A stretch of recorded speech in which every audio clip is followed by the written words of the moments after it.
Okay, this is likely to be a little bit of a longish one again. In my ongoing efforts to create the most dull content on YouTube, we're going to be doing an analysis on the practice day flight at Red Rock 2023.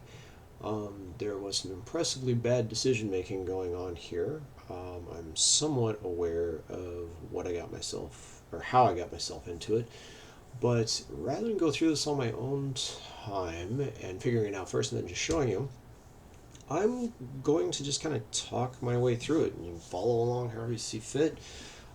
See if you come to the same conclusion. So let's just get started. Anyway, let's see. So nothing major with the launch. Let's start on the baryographic view. Pretty decent thermal right off the bat. Wow, I'm not going to complain about that. Let's get a quick look. I'm double clicking to set the mark point and then right clicking to get the options on it. Let's go over to the stats. Should probably first look at the stats for the whole flight, but I'm going for validation right off the bat. So 491 feet per minute for 4 3/4 minutes. It's not bad. Fairly consistent wind, fairly strong wind. Wow. Yeah, I vaguely remember that. This is now 2 weeks ago, and I've had several flying days that were stressful since then, so I'm going on vague memory. But yeah, pretty decent little thermal, I might say. Where is it? Is that it? Ah, what on earth? Oh crap, it's going to force me to center on that. Can I move it? No, I can't. Alright, well. Yeah, it could be worse.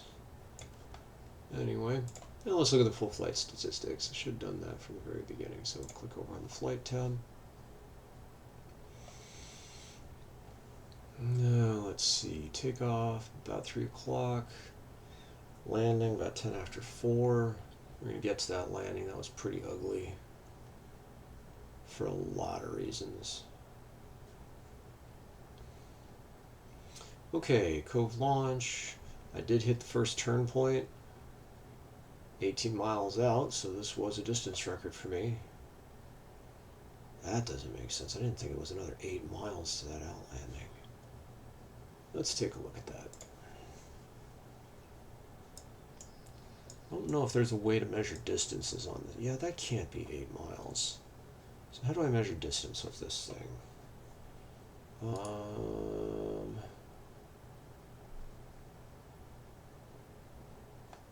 can probably do that. Let's see.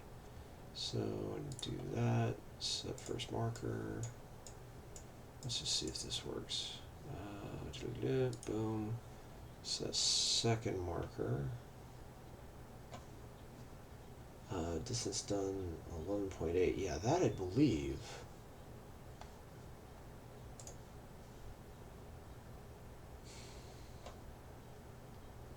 I guess that might be distance including circling? I don't know. Anyway. So,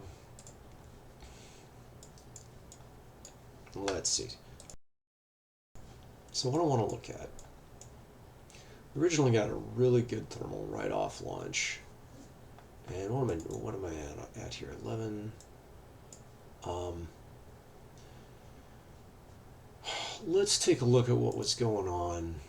15, 12, 24. Let's take a look at that moment. 15. All right, we need to go way back here. 15. Oh, come on. Zoom.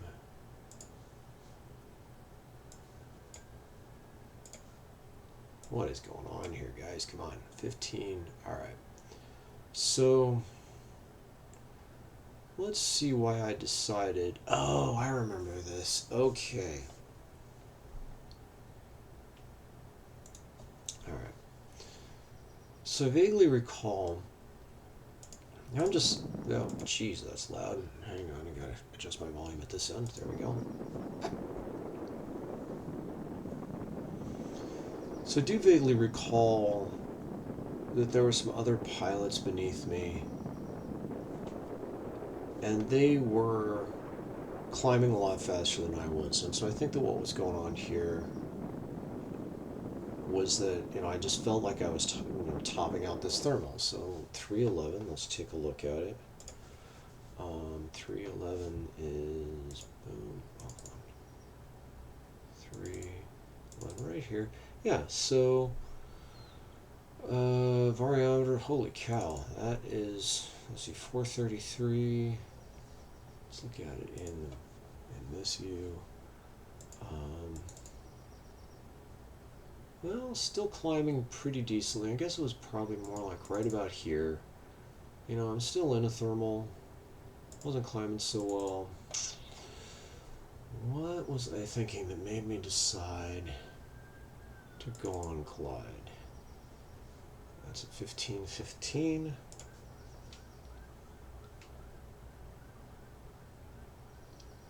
So right about here somewhere.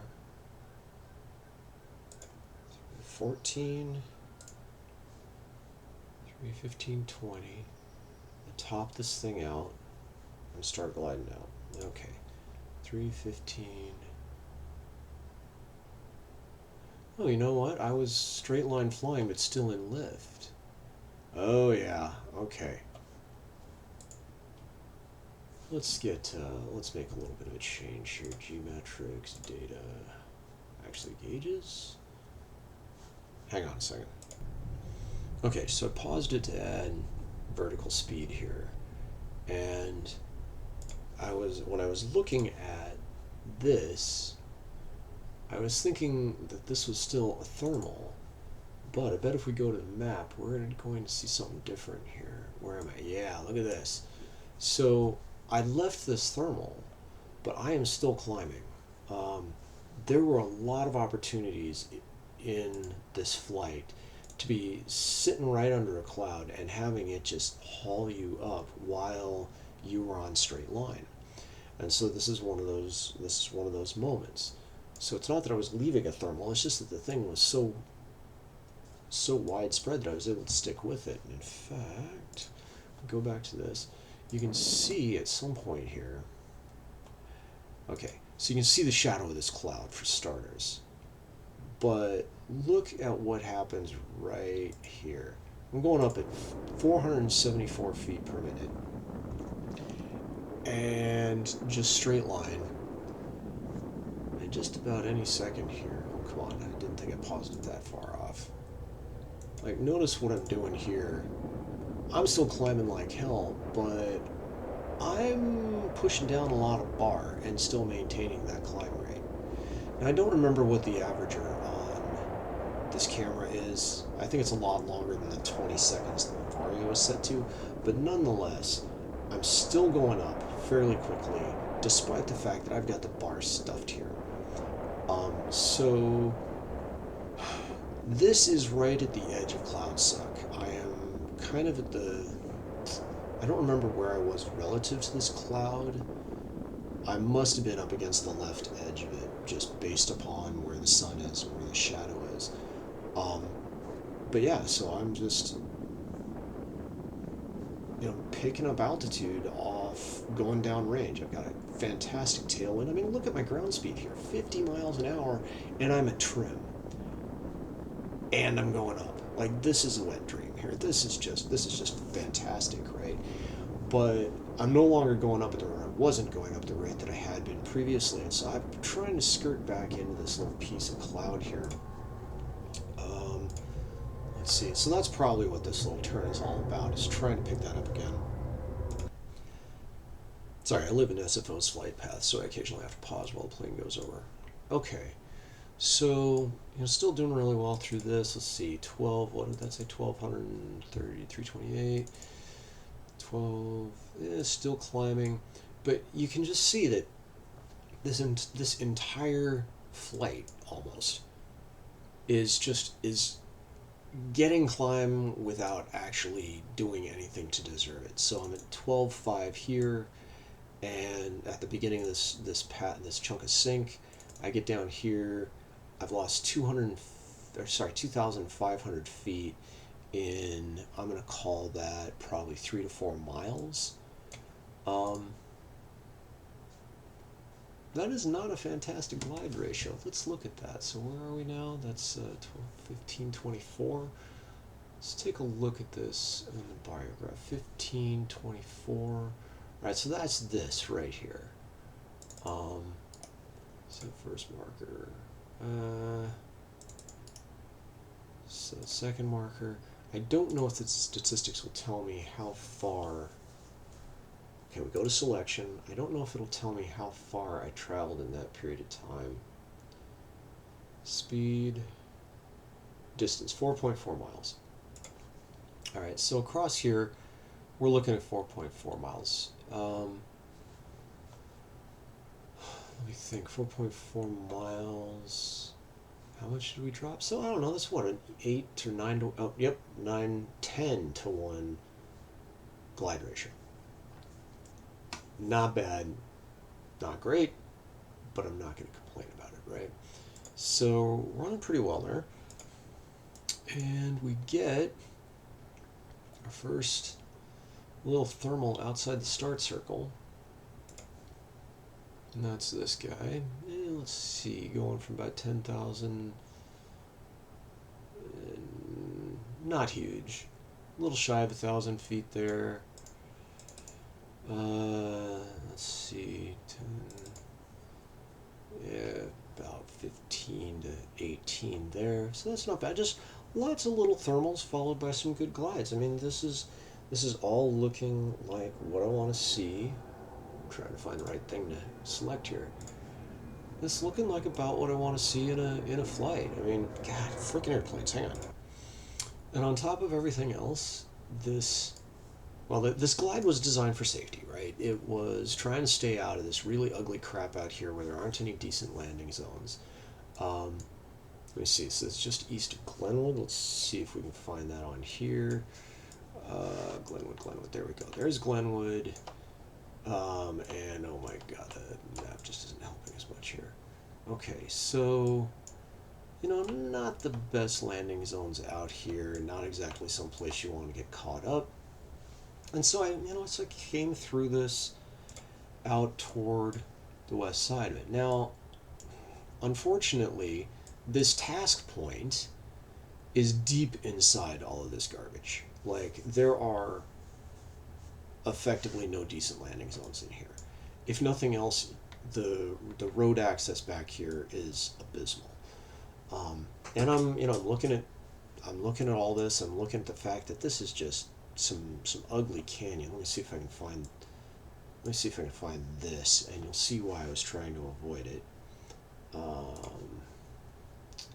think Sigurd. Oh man. Hang on. Okay, I got it figured out here. The turn point is right here. All right, and there just isn't any good landing in here at all. And the turn point continues up here. Again, no decent landing here either. Just all of this is an unpleasant place to get stuck. And so I'm looking at it. Let's go back to this view. I'm looking at all of this and just thinking, all right, I definitely want to hit this turn point very high. And for the most part, I did. Like, let's see, where were we? 13,000 feet. This, I felt, was a decent altitude to make this happen at. So let's see. 12,000 feet here. I actually hit a thermal coming off of this. I mean, I felt like this was sufficient altitude to make this crossing. What I was not banking on, let's take a look at 12,000 feet under the statistics. At 12,000 feet, we have essentially a 16 mile an hour west-southwest wind, which is phenomenal as long as you are heading northeast. But as soon as I turn around, look at the difference between this 669 feet of vertical altitude. This is all just me skirting the edge of this one long cloud that ran this entire distance here and was just nice to me the entire time. But as soon as I turned around, that cloud just decided it was no longer my friend. And you can see there isn't the slightest bit of climb anywhere. I even crossed, let's see, let's take a look at this. I crossed this same line. Let's see what the altitude difference is here. 11,000 feet. I came across exactly the same spot at almost the same altitude and did not find this lift again. Let's actually take a look at this at these timestamps. So this is 1553. 15, I need some zoom this out a little bit. 1553. Okay, so here we are on the way out. That can't be right. I'm looking at that vertical, and that does not match what I was seeing here. 1553. I don't see any sync in there. What the hell? 15. Let's go to 1554. I guess I do see a little bit of sync there, but again, the averagers for this and for my Vario are a bit different. And what SeeYou is showing us is instantaneous. This should be. Huh, I don't know what's going on here. But anyway. I mean, I can't imagine the timestamps are different. 1552. Sorry about this. I keep thinking I should pause this while I solve the problem, but no, 1552 is like back. Come on, you. Yeah, 1552 is still back here. I need 1550. Let's go straight to 1554. Right, here we go. So, yeah, so this cloud is being awfully nice to us. And I do circle in it. We get out of it, what, 1555 and a half. 1555 and some change will be right about there. And largely just go to straight line flying, and it's so nice and wonderful to me. And look at this again. I'm having to stuff the bar because I want to get right to the edge of this cloud and just live on that boundary. I want to be able to just move left a little bit to lessen the lift, to move right a little bit to get back into it, and this was largely working. I mean, look at this, 400 feet per minute with the bar stuffed, 60 mile an hour ground speed, nearly. I mean, this is phenomenal. This is exactly what you want to be seeing. And I carry that right up to the turn point, sorry. And then I turn around. And we go from this just beautiful straight line flying. You know, what are we getting here? 649 feet per minute. Well, not so great there, 275. But this is straight line flying. Nearly 700 feet per minute for, let's see, 54, 50, for a couple of minutes anyway. But then I turn around. Now let's take a look at what happens when I get into this. Set a first marker, and let's just, I mean, I was doing everything I could to optimize my glide path. But, I mean, let's just take a look at how ugly this was. My recollection is I was doing about 2.5 to 1 at best. Yeah. During that chunk of time, I was flying at a 2.7 to 1 glide ratio. Now, while I was up there, I had been looking at, you know, so like while I was here, I'm thinking, all right, I got 13,000 feet and a 4 to 1 glide ratio away. I have all of this, which wasn't great for retrieve. I had all of this also at about 4.5 to 1, which would have been better for retrieve because that road right there.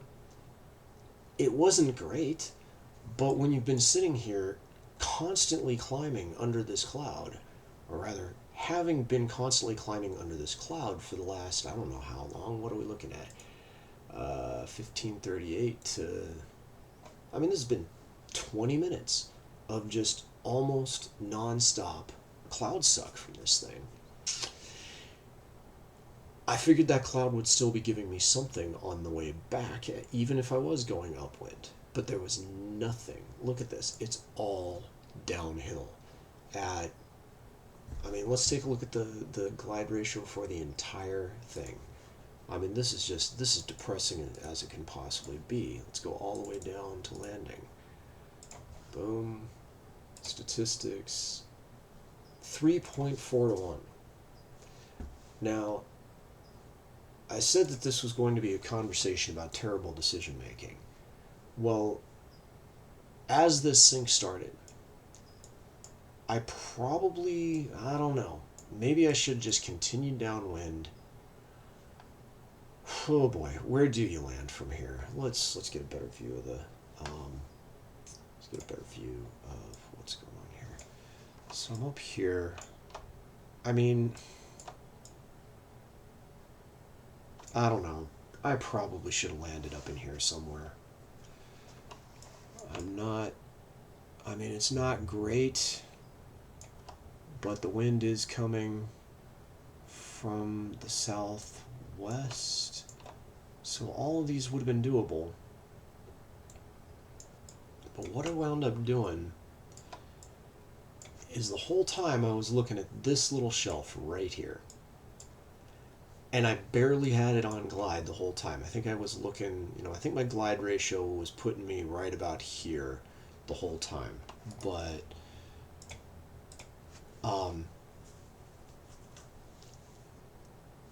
what is that? Yeah, it's about a third of a mile. I did not have a lot of leeway here, but I had enough to convince me to try to make it. Back here, but I seem to recall, let me see if, yeah, I don't know, I was thinking that my glide ratio in that last little bit got considerably worse.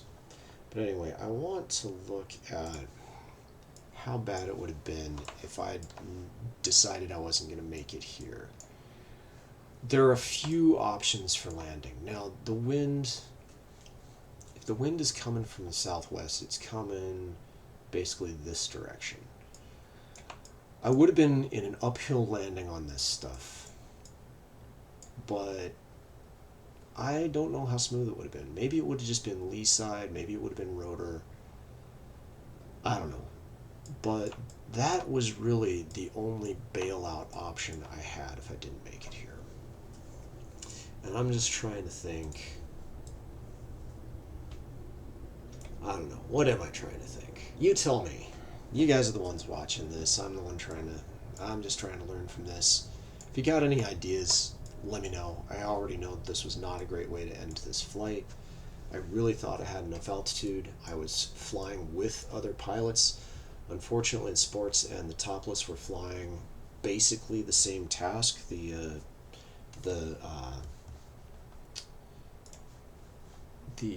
open class pilots had to go further into this thing, but of course they had better penetration getting out, and so I don't know if the one or two guys that I saw back here flying to the northeast were topless. If they were, then yeah, I shouldn't have been following them. But other than going all the way up to the west side of this turn point to tag it here, and adding 8 to 10 kilometers to my flight, I just didn't see another way to do this. And maybe that's what I should have done. All the clouds were moving from the west-southwest. There were plenty of them. I don't know. Anyway, let's take a quick, I don't know, maybe I shouldn't look at the landing. I have not seen it yet. My recollection is it wasn't terrible. It also wasn't spectacular. But you can see how much altitude I have when I get where I'm going. I am, well, I guess we can probably see it directly right here. Let's go back to the barrier Boom. When I got there, let's see, what's my AGL there? AGL. 145 feet? Oh my god, that's not good.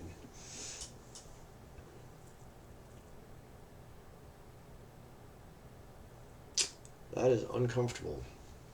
Well, I also have to consider that both my camera altimeter, well, I don't know, maybe that does look like 145 feet.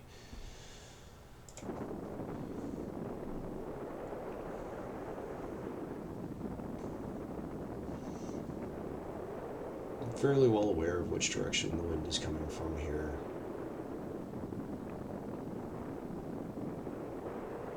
And, you know, I'm looking at all of this with a really good eye. I mean, there's some snags on the ground, but it's otherwise pretty clear. I've got an uphill going from here to here. That is also basically upwind.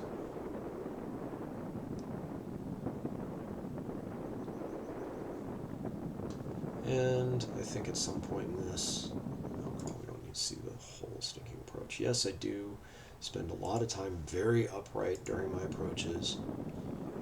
But, you know, it shows a nice little line here with no snags and nothing to run into. It was, like I said, upwind and uphill, but uphills on a sport can be a little rough. I do pop the right tip on something. But landing could have been worse. It was a bit of an extraction to get out, but the question in my mind is, what should I have done better to not find myself this deeply concerned about a landing field? And it either, there are 2 points where this decision could have, well, at least 2 where this decision could have been made. One is, instead of picking up these nice little thermals under this cloud here, and it was a pretty big cloud, so the next cloud was way the hell up here. One possibility would have been just continue north. At about 5,000 feet above the valley, this is all very white and would not have been kicking off a lot of thermals. I would have had to make it, this is about 5-6 miles at least. I mean, I could possibly have made it, but I would not have had an error margin. Could have gone out over the valley, same problem. Let's take a look at that. Let's take a look at how stuff over the valley looks here. I mean, potentially I could have ridge surfed this, but like, there's no bailout up here. Like, yeah, basically I would have had to go over the valley. I don't like this. I mean, from a safety perspective, I think it does make sense. Nobody else did that, though.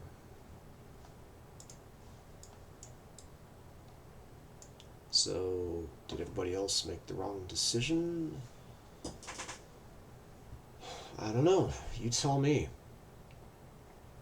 But I do not like the look of any of this, and neither did anybody else that day. So, let's see. Everybody was tagging the turn point right in here and heading back. But God, the other decision points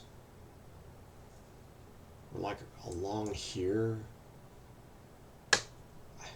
I don't know. I don't see any point where I should just abandoned all this lift to head, what, north and land, what, where? Here? Obviously, something did go wrong. The question is, should I have spotted it? Like, was it a bad assumption that with this cloud doing this to me, the turnaround coming back, it was going to do the opposite? I mean, obviously,